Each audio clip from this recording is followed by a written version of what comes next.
मैं defender of international human right council से doctor DK साहब, काजोड़ा एडमिन ऑफिस से। आज हमारे पास एक वृद्ध परिवार जिन्हें उनके पुत्रों ने मारपीट करके घर से पलायन कर दिए हैं और उनके सारे रकम को छीन लिए हैं और निकाल करके उसे खर्च करते हैं। आज ये पीड़िता वृद्ध अवस्था में अंतिम समय में बोला जाता है कि पिता को बच्चे संरक्षण करते हैं, परंतु आज ये भय से भागे फिर रहे हैं। मैं उनकी जुबानी सुनना चाहूँगा। আপনার নাম কি? তারাপদ হেমব্রম। আপনি কি ব্যাপার আছে, আপনি কি জন্য এসেছেন হিউম্যান রাইটস কাছে বলুন। আমার বাড়ি মেহি গ্রাম, পোস্ট অফিস মেহি, থানা কাশপুর, জেলা পুরুলিয়া।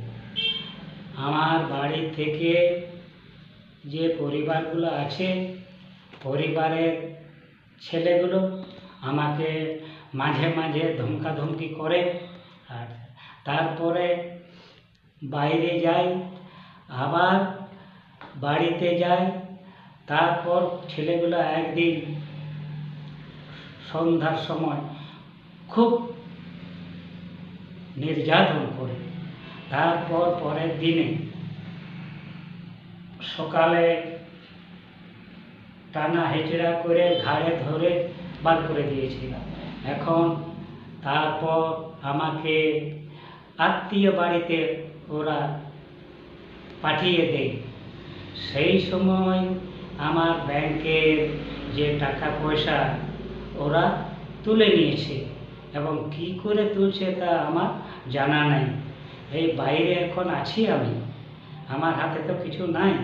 আর ওরা মারবো কাটবো করে হুমকি দিচ্ছে।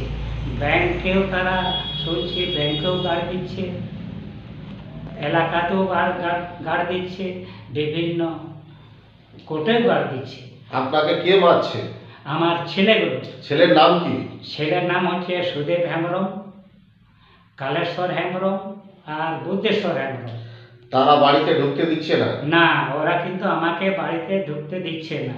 এমনকি মানে ওই মাওবাদীর হুমকি দিয়ে আমাকে ভয় দেখাচ্ছে। কাজেই আমি আর ওই ভয়ে বাড়ি যেতে পারছি না। আমি এখন বনে জঙ্গলে এখন ঘুরেই বেড়াচ্ছি।